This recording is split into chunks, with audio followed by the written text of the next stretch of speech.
Welcome to Magic Kingdom! Today, I'm going to tell you my top 10 rides at Efteling in the Netherlands.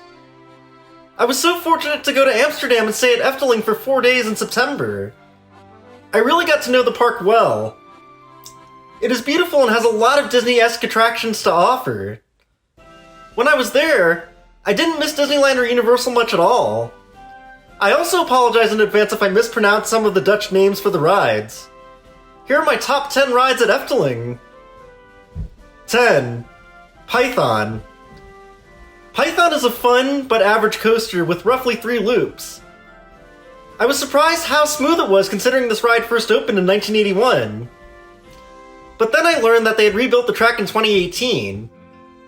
The big downside is that unlike the rest of Efteling, it didn't have any theming. 9. Max and Moritz. This is a junior coaster, and while it was a soothing thrill, Max and Moritz wasn't the most exciting. I did like the fact that you could go around the track twice per ride, and there are 2 different tracks between Max and Moritz. There's some really nice theming in the queue and loading area here. 8. Villa Volta. We don't have a lot of madhouses in America, so I didn't know what to expect while riding Villa Volta. It has an interesting backstory which I don't fully understand. It's supposed to be based on the legend of the Buck Riders, which I don't know a lot about. There's an amazing animatronic of Hugo in the pre-show who's supposed to be the leader of the quote-unquote Goat Riders.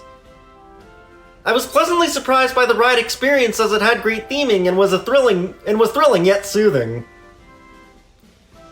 7. Joris and the Draak, or George and the Dragon in English. I'm personally not a big fan of wooden coasters, and Joris and the Draak was a bit bumpy for my taste. But the ride itself is fun, and I like how there are 2 different tracks, making it a dueling coaster. There's an animatronic dragon that either I missed or didn't seem to be working while I was riding it. 6. Vogel Rok. Vogel Rok is similar to Space Mountain, except it's faster at about 40 miles per hour. There's wonderful theming in the queue, and you can see the Rok Bird's egg that it laid as you're walking through some nice Middle Eastern theming. There are also bird animatronics on the ride in addition to going through a serpent's mouth, that are hard to see because it's so dark inside. 5. De Vliegende Hollander, or the Flying Dutchman in English. De Vliegende Hollander is both a dark water ride and water coaster combined. I particularly enjoyed the spooky dark ride section, which has big practical sets of ships to make you feel like you're lost at sea. It has the best themed queue and loading area in the park. You go into the house of the captain of the Dutch East India Company, then a pub, and then you load into a 17th century harbor at night, which feels like the Blue Bayou from Pirates of the Caribbean. The outdoor coaster section was underwhelming, and the splash at the end didn't really get me soaked. 4. Fata Morgana. Fata Morgana is a fantastic dark ride themed to the 1001 Arabian Nights. It is similar to Pirates of the Caribbean at Disney parks. There are doors to each scene, making it feel transportive, and only one boat is in a scene at a time. You start in a jungle and are transported by the wizard into the Arabian village show scenes.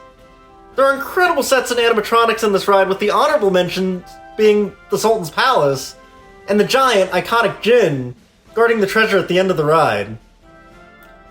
There's a strong sense of story, and it really shows the disparities between the poor people being tortured in prison and the greedy Sultan having a party in his palace. 3. Baron 1898. Baron 1898 is a dive coaster that is short and sweet. The coaster and queue have great steampunk theming.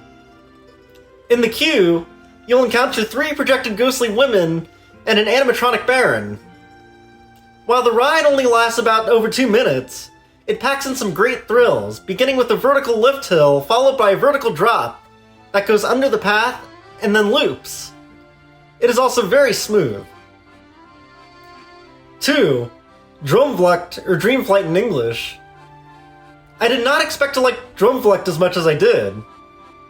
I was blown away by the visuals and massive sets on this ride, and I really felt like I was on a mushroom trip.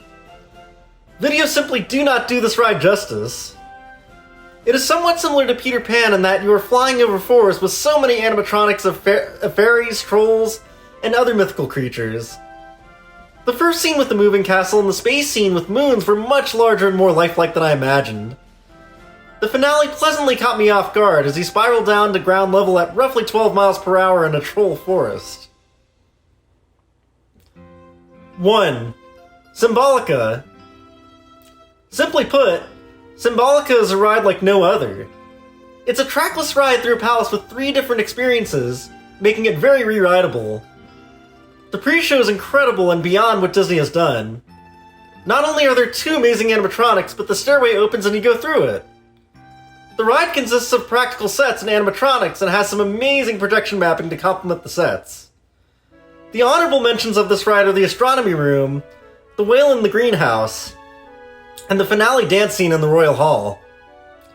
You can choose between 3 tours of the ride, each which have different interactive challenges.